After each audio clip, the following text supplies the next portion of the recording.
saya merasa banyak sekali poin plus dari penelitian sendiri. Selain tadi yang kita sebutkan kan jalan-jalan gitu, healing sekalian. Kita juga bisa mengenal terkait kehidupan orang-orang di luar. Apalagi kan saya besar di Kota Makassar ya kan, dan kita melihat bagaimana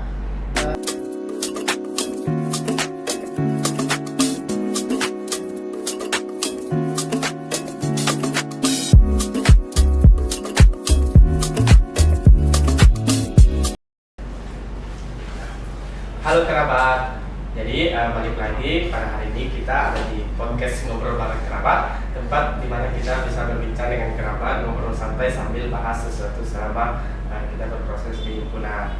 Nah, pada kali ini di episode terakhir Ngobrol Bareng Kerabat, kita bakalan bahas sesuatu yang spesial nih. Nah, yaitu tentang bagaimana pengalaman kakak selama melakukan penelitian di himpunan itu sendiri. Perkenalkan, saya Muhammad Ahnaf selaku moderator yang akan membawa diskusi kita pada hari ini bersama Kak Ripol. Halo Kak Ripol.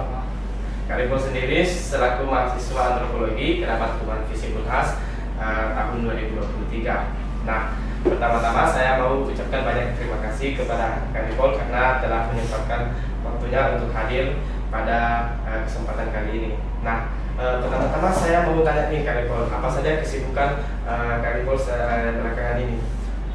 baik, selain akhir semester ya, kan kita juga mahasiswa kan.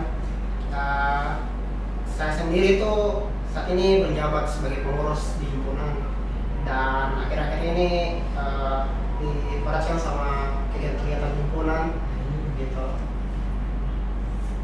Nah, jadi belakangan ini Kak Ripol lagi dipadatkan sama kegiatan-kegiatan di himpunan itu sendiri. Karena Kak Ripol juga selaku pengurus ya di himpunan. Nah, jadi hari ini kita mau bahas tentang bagaimana pengalaman kakak selama mengikuti beberapa penelitian. Kalau boleh tahu mungkin Kak Ripol bisa sebutkan berapa banyak Kak Ripol sudah mengikuti penelitian-penelitian selama menjadi mahasiswa antropologi atau di himpunan itu sendiri? Banyak sih ya. Saya mengenal penelitian di Antor itu pas masih maba, tepatnya pas proses di himpunan, ya kan. Waktu itu kami melakukan tur lapangan pertama di sekitar area kampus. Kemudian masih dalam proses di pengkaderan ya. Kami melakukannya di suatu tempat di Kota Makassar yang namanya Pulau Lakan. Lakan itu sendiri itu salah satu delta, kalau istilahnya ya, delta di Kota Makassar itu sendiri. Kemudian kami juga melakukan penelitian di daerah Laya, Maros. Terus juga di dalam himpunan itu sendiri kan ada kegiatan namanya LDP tema, latihan dasar penelitian, latihan penelitian mahasiswa antropologi. Kalau untuk saya sendiri itu tepatnya bulan Juni 2024 kemarin, kami melakukan di daerah apa namanya? Bontomanurung, Maros. Kebetulan waktu itu saya meneliti terkait proses petani madu dalam mengelola hasil panen madunya itu sebagai salah satu oleh-oleh untuk desa wisata gitu. Kurang lebih seperti itu kalau di dalam himpunan. Tapi saya juga melakukan penelitian secara akademik, yaitu di mata kuliah, yang dimana saya melakukan penelitian di daerah Tope Jawa, Takalar ya kan. Kemudian terakhir itu di daerah Pulau Barang Lompoh itu. Wah, jadi menarik sekali ya pembahasan kita pada hari ini terkait bagaimana penelitian itu sendiri. Nah, kalau dari tadi kalau kita dengar ceritanya Kak Ripol, ternyata Kak Ripol sudah ikuti banyak sekali penelitian-penelitian, baik itu yang berhubungan langsung dengan himpunan ataupun berhubungan dengan mata kuliah itu sendiri. Wah, kalau jadi mahasiswa antropologi ternyata senang sekali teman-teman. Banyak kita jalan-jalan ke tempat-tempat yang istimewa tentu saja. Nah, kalau Kak Ripol sendiri, apa alasannya Kak Ripol mau ikut penelitian? Menurut Kak Ripol pentingkah itu penelitian? Selain karena di antropologi itu sendiri penelitian itu adalah basic ya, basic dari ilmu kita itu sendiri. Saya merasa banyak sekali poin plus dari penelitian itu sendiri. Selain tadi yang kita sebutkan kan jalan-jalan gitu, healing sekalian. Kita juga bisa mengenal terkait kehidupan orang-orang di luar. Apalagi kan saya besar di Kota Makassar ya kan, dan kita melihat bagaimana pola perilaku hidup masyarakat di luar kota Makassar itu sendiri. Yang saya merasa bahwasanya hal itu jarang sekali kita jumpai gitu di Makassar itu sendiri. Kemudian kan basic kita itu diantar kan menggali makna kan. Nah, dari melalui penelitian itu sendiri kita bisa memahami makna-makna dan interaksi sosial yang dilakukan oleh masyarakat yang kita datangi itu. Makanya saya merasa sangat penting sekali penelitian itu sendiri, gitu sih. Oh iya. Dari apa yang dibahas sama Kak Depot tadi, ternyata penelitian itu punya banyak sekali manfaat nih Kak. Apalagi dalam kita memaknai diri kita sebagai mahasiswa antropologi. Ternyata banyak sekali makna yang bisa kita gali selama melakukan penelitian. Nah, kalau boleh tahu Kak, kalau tidak salah saya ingat ada satu istilah selama penelitian yaitu kata observasi. Nah, kalau Kak Depot sendiri tahu observasi itu seperti apa Kak? Pada awalnya tuh sebelum masuk kantor ya, saya merasa bahwasanya observasi itu hanya sekedar melihat aktivitas dari jauh. Ternyata setelah masuk kantor itu saya mengenal bahwasanya ada salah satu jenis observasi, yaitu observasi partisipasi, yang dimana kita sendiri itu tidak hanya melihat aktivitas yang dilakukan oleh orang lain dari jauh, tapi kita juga ikut andil dalam aktivitas tersebut. Namun dalam proses observasi partisipasi itu sendiri, saya mengatakan bahwasanya kita perlu menjaga posisi kita, karena ketika kita turun lapangan kita kan sedang ada tujuan untuk meneliti ya kan. Jangan sampai kita terlarut dengan apa yang mereka lakukan gitu. Maka itu menjadi PR yang menurut saya yang dari observasi partisipasi sendiri, yaitu posisi kita sebagai peneliti sendiri. Jadi kita tetap mengikuti aktivitas mereka, tapi kita tetap juga menjaga posisi kita sebagai peneliti, itu sih. Wah, jadi menarik sekali ya dari apa yang Kak Depot bahas terkait apa observasi itu sendiri. Bagaimana Kak Depot sebenarnya ini tahu apa itu observasi sebelum menjadi mahasiswa antropologi. Dan ketika menjadi mahasiswa antropologi ternyata observasi itu punya makna yang lebih dalam lagi, punya penjelasan yang lebih lanjut selama menjadi mahasiswa antropologi. Bagaimana tadi juga Kak Depot menjelaskan terkait bagaimana observasi partisipasi tadi kalau tidak salah. Nah, saya rasa pembahasan kali ini tuh cukup menarik ya Kak, terkait bagaimana penelitian itu sendiri dan observasi banyak yang bisa kita dapatkan dalam hal ini. Nah, selanjutnya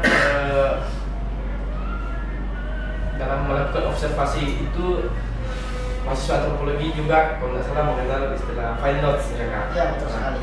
Kalau Kakak sendiri pahami field notes itu seperti apa dari perspektif seorang peneliti sebagai mahasiswa antropologi? Baik, selama meneliti ya, selama jadi mahasiswa antropologi itu yang bisa saya pahami adalah penelitian sendiri adalah data dari apa yang telah kita teliti. Cuman dalam menulis film itu sendiri, kalau saya sendiri ya, kan kita ketika wawancara tidak agak sulit ya kalau untuk mencatat semua apa yang dikatakan. Kalau saya sendiri itu menggunakan ada istilah yang namanya jotting note. Jotting note itu ibaratnya kayak catatan kecil tapi milik kita pribadi ya kan, kalau tidak salah, yang dimana isinya itu bukan cuma apa yang mereka katakan, tapi bagaimana impresi awalnya mereka ketika kita datang, terus bagaimana mimik wajah mereka ketika menjawab, termasuk suasana hati mereka ya kan. Dan dari jotting note sendiri juga kita bisa memilah-milah apa yang akan kita keluarkan untuk taruh di dalam jotting itu sendiri. Kalau untuk saya sendiri seperti itu sih yang saya tahu kayak film note gitu. Jadi film note ini atau yang ketika Depot tadi sampaikan itu jotting note kalau tidak salah ya Kak, itu bagaimana Kakak bisa menuliskan apa yang terjadi selama berada di lapangan. Kurang lebih tepatnya seperti itu, yang dimana film note itu isi data dari apa yang kita dapatkan di lapangan, dan jotting note itu adalah catatan kecil untuk menjadi bank data kita dalam menulis film note itu sendiri. Gitu sih. Oh, jadi Mana Jawa Timur itu sangat berguna ya kan bagi seorang peneliti, Betul sekali. tentu saja dalam melakukan observasi atau turun lapangan langsung. Nah, kalau Kak Nipol sendiri selama turun lapangan apa yang Kak Nipol rasakan sebagai mahasiswa antropologi, sebagai peneliti lah? Apa yang saya rasakan ya, pas turun lapangan tuh rasanya kayak excited gitu kan, apalagi kan kita datang ke tempat yang baru, yang asing lah bagi kita sendiri, dan kita juga tidak mengenal siapapun di situ. Meskipun ada juga rasa takut, rasa malu, entah itu karena mungkin bahasanya mungkin kita tidak mengerti ya kan, atau enggak kita kurang lah dalam memulai percakapan, malu dalam memulai percakapan gitu. Cuman itu yang menjadi tantangan, bagaimana kita bisa mengelola apa yang menjadi kekurangan kita gitu, bagaimana kita bisa mentaktisi bagaimana kekurangan kita itu sendiri, sehingga kita bisa mendapatkan informasi yang ingin kita dapat, itu kita cari itu sendiri gitu. Oh, dari apa yang diceritakan Kak Nipol kayak menyenangkan sekali ya Kak selama turun lapangan itu. Betul sekali, karena sekalian jalan-jalan loh. Ya, jalan-jalan. Sekali lagi. Saya rasa menjadi mahasiswa antropologi itu sangat menyenangkan teman-teman, apalagi turun lapangan. Bagaimana kita juga bisa berbaur dengan orang banyak. Nah, jadi tadi selama kita ngobrol bareng Kak Nipol terkait penelitian, kayaknya pembahasan kali ini bakalan lebih seru nih karena kita mau bertanya ke Kak Nipol bagaimana pengalaman Kak Nipol sendiri selama meneliti ya. Bisa mungkin Kak Nipol ceritakan satu momen Kak Nipol itu turun meneliti langsung di lapangan, apa pengalaman berkesan yang Kak Nipol rasakan selama turun meneliti sebagai mahasiswa antropologi? Pengalaman yang berkesan ya, mungkin pas kami meneliti di Manurung. Yang dimana kan pada awalnya ya, kan kami memilih terkait pemanen madu tuh. Pemanen madu. Nah, kebetulan pada saat itu saya dipandu sama warga lokal untuk datang ke rumah petani madu yang dia kenal. Dia bilang itu dekat Ji, dekat. Ternyata dekat yang dimaksud itu sekitar 2-3 kilo jauhnya, baru kan jalan kaki. Kan daerah Manurung itu pegunungan ya kan, naik jalan kaki. Jadi kami itu naik ke atas jalan kaki 2-3 kilometer. Terus pas waktu jalan itu warga lokalnya itu menawarkan jalan pintas. Dia bilang ada jalan pintas ini lebih dekat lagi. Tahu-tahu ternyata jalan pintasnya itu masuk hutan. Memang lebih singkat, tapi lebih singkatnya 2 menit dia. 5 menit. Tapi lebih baik juga karena masuk hutan tuh. Ternyata medannya lebih sulit. Medannya lebih sulit karena masuk hutan. Kebetulan juga rumah petani itu kan di dalam hutan gitu, jadi tapi jangan dulu juga masuk hutan dia karena ada ya jalan punya jalan setapaknya gitu. Mungkin menurut Bapak juga lebih dan itu beberapa hal yang unik yang saya temukan di mana menurut orang lokal dekat aja, ternyata bagi kita kan jauh ternyata gitu. Dan banyak juga teman-teman saya yang gak juga waktu itu terkait perspektif jarak itu sendiri. Itu sih yang paling kesan untuk saya. Wah, ternyata seru sekali nih kan kalau mau kita dengar dari ceritanya Kak Nipol ketika melakukan penelitian bagaimana perbedaan persepsi antara kita dengan warga lokal yang tentang. Kalau kita ini sudah excited sekali nih katanya warga tadi bahwa jalannya singkat, ternyata wah ini yang jalan singkat, ternyata harus lewat hutan lagi dan segala macam. Menyenangkan sekali nih kan kalau mau kita turun lapangan. Nah, kalau dari Kak Nipol sendiri bagaimana pengalaman lainnya ketika turun lapangan selain di Desa Bontokoso kali?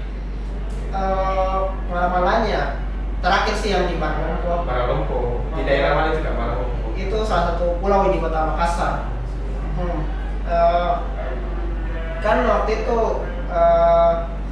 daerahnya panas ya kan, panas. Terus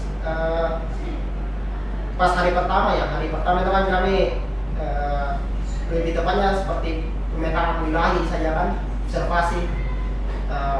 Waktu itu kami jalan bareng sama anggota kelompok itu Anggota kelompok. barangnya kan baru dicincin sama orang di sana. Baru apa nih? Oh iya, maaf. Sebelumnya juga pas sampai di sana kan, pas masih di kapal itu saya sempat kenal juga sama organisasi itu loh, Ya. janjian juga. Tapi pas datang rumahnya ternyata nyasar gitu, gitu sih sebabnya. Yang pasti juga sih kepikiran juga, beda juga sama dia, gitu. Wah, jadi kalau mau diceritakan satu-satu juga terkait bagaimana kami pun selama meneliti itu banyak sekali juga pengalamannya, dan tentu saja banyak pengalaman-pengalaman yang tak terduga yang bisa kita rasakan dan kemudian bisa kita ceritakan ke teman-teman nantinya ketika meneliti. Iya. Nah, saya rasa pembahasan pada hari ini itu cukup menarik terkait bagaimana Karipol melakukan penelitian, bagaimana Karipol memaknai apa penelitian itu sendiri. Nah, kalau mungkin terakhir nih dari saya mau bertanya ke Karipol, apa pesan dari Karipol untuk teman-teman yang lagi mau meneliti gitu? Nah, apa saran dari Karipol ketika ingin meneliti, apa persiapan yang perlu dilakukan? Persiapan ya, yang pertama tuh kita perlu mengenal dulu daerah yang akan kita datangi ya, bagaimana kondisi lingkungannya, bagaimana letak geografisnya, karena itu penting sekali untuk persiapan kita, entah itu baik barang-barang yang akan dibawa kah, atau yang perlu dipersiapkan kah.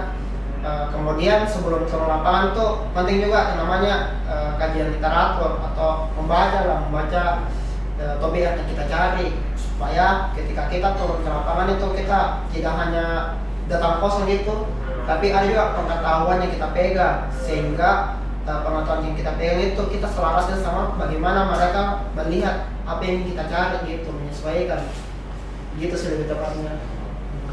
Ya, jadi sebagai peneliti juga sebagai mahasiswa antropologi untuk turun meneliti juga butuh banyak persiapan ya kan. Ya, Tentu saja sebelum turun ke lapangan, tentu saja kita turun ke lapangan itu tidak dengan kepala yang kosong dan persiapan yang nol. Tentu saja kita juga butuh bekal untuk turun ke lapangan dalam memahami kondisi lapangan ya kan. Betul sekali. Ya, jadi terima kasih banyak Kak kepada Kak Karipol saya ucapkan atas kesempatan kali ini. Saya rasa di episode terakhir kali ini di podcast Ngobrol Bareng Kerabat itu bagaimana caranya kita membahas terkait penelitian bersama Karipol, dan saya sangat menarik ya teman-teman.